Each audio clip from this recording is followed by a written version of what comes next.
नमस्कार दोस्तों, आप सबों का स्वागत है। आज हम सीखेंगे कि आरटीपीएस के माध्यम से आय प्रमाण पत्र या जाति प्रमाण पत्र या आवासीय किस तरीके से अप्लाई करते हैं, ठीक ना।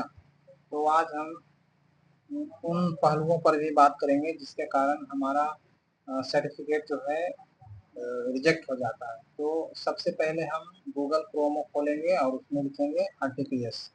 आरटीपीएस लिखने के बाद अगर आप सर्च मारेंगे तो इस तरीके से पहला ऑप्शन आएगा आरटीपीएस 2 या 1 भी आ सकता है। जो आएगा उस पर ओके करेंगे, ठीक है। ओके करने के बाद इस तरीके से खुलेगा, खुल गया है, ठीक। खुलने के बाद यहाँ पर लोक सेवाएं पर ओके करेंगे। फिर सामान्य प्रशासन विभाग, यहाँ पर ओके करने के बाद आज हम सीखेंगे आवासीय प्रमाण पत्र आंचल स्तर पर बनाने के लिए, ठीक ना। यहाँ ओके करने के बाद आंचल स्तर पर ओके करेंगे, ठीक।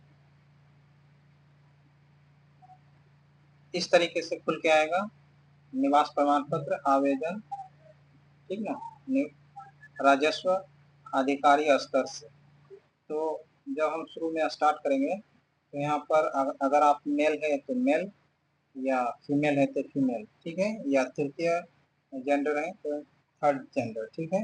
तो मान लीजिए पुरुष है तो पुरुष का नाम, ठीक है। यहाँ जो आधार कार्ड में लिखा हुआ है वो नाम लिखेंगे। जैसे अगर हम लिखते हैं अमन कुमार, AMN अमन, KUMAR कुमार।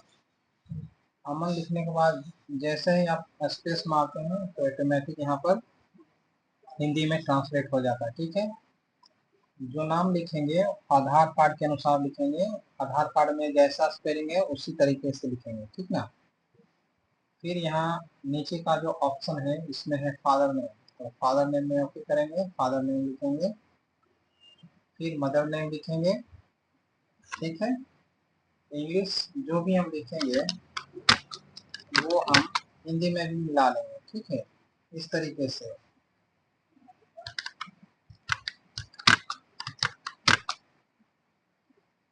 से जब एक तरफ आप इंग्लिश लिखेंगे वही दूसरी तरफ जब स्पेस मारते हैं तो वो हिंदी में ट्रांसलेट हो जाता है, ठीक है।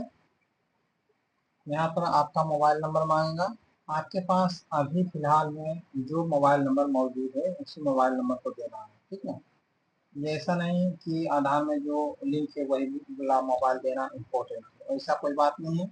आपके पास अभी जो मौजूद है वही वाला आप नंबर देके इस एप्लीकेशन को वेरीफाई कर सकते हैं, ठीक है। जैसे आप भरेंगे मोबाइल पर एक OTP आएगा, आपको भर के वेरीफाई कर लेंगे, ठीक है।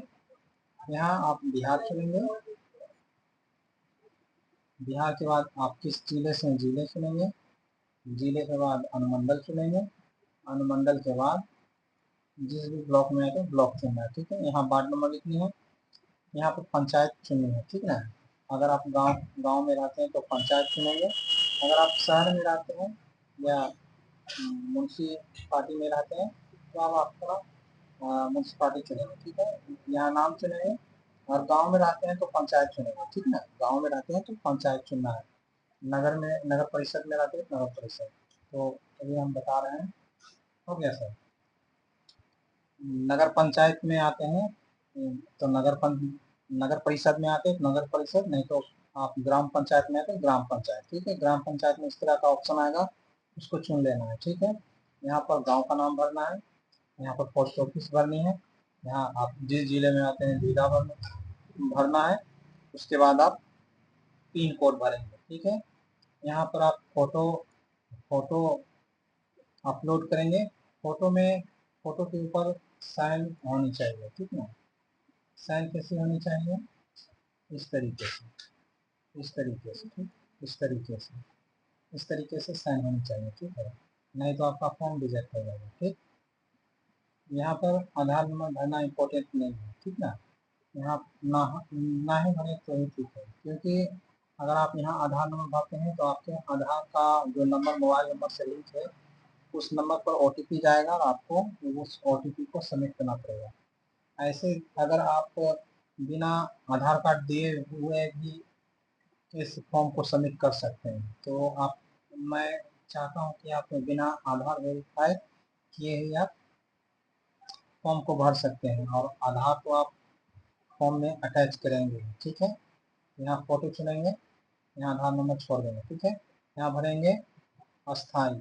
ठीक है, आवेदन का उद्देश्य लिख सकते हैं या फिर छोड़ सकते हैं। ठीक है, यहाँ देखिए, यहाँ जो बताया गया है कि आप प्रूफ में देना है। आवासीय प्रमाण पत्र के लिए आवेदक या आवेदिका के माता पिता या पूर्वज के निम्नलिखित अभिलेख समुचित माने जाएंगे। मतलब इनमें से आपको देना है। तो जनरली लोग को देखते हैं, अगर कोई लड़का है तो उनके पिताजी का वोटर कार्ड जरूर होगा। ठीक है, पिता का या माता का। वोटर कार्ड नहीं होगा तो राशन कार्ड होगा, जनरली पास रहता है। अगर वो भी नहीं है तो जमीन का रसीद होगा। ठीक है, अन्य राजस्व भूमि संबंधी दस्तावेज। तो मैं कहूँगा कि पापा का वोटर कार्ड और जमीन का रसीद, इन दोनों को एक पीडीएफ में मर्ज करके, आई लव पीडीएफ एक साइट है, आई लव पीडीएफ, इसमें भी आप करके मर्ज कर सकते हैं। इस तरीके से आप लिखिएगा I love PDF, I love PDF. अगर आप लिखते हैं तो इस तरीके से कर सकते हैं। ठीक ना, यहाँ पर आता है मर्ज पीडीएफ, मर्ज पीडीएफ, या फिर आप कर सकते हैं create PDF, JPG to PDF. इस तरीके से आप दो इमो दो इमेज को चुन करके बना सकते हैं। ठीक ना, इस तरीके से एक इमेज ये और एक इमेज, एक वोटर कार्ड और एक पापा का जमीन का रसीद या दादाजी का जमीन का रसीद, जो भी हो उनको मिलाकर एक पीडीएफ अलग बनाएंगे। ठीक ना, पीडीएफ को डेस्कटॉप पे सेव करेंगे। माता पिता के नाम से जो पीडीएफ बनेगा, वोटर कार्ड और जमीन का रसीद लगाकर। ठीक ना, एक पीडीएफ अलग। और दूसरा जो पीडीएफ बनेगा वो कैंडिडेट का आधार कार्ड बनेगा। ठीक है, तो यानी आपको दो पीडीएफ सबमिट करने होंगे।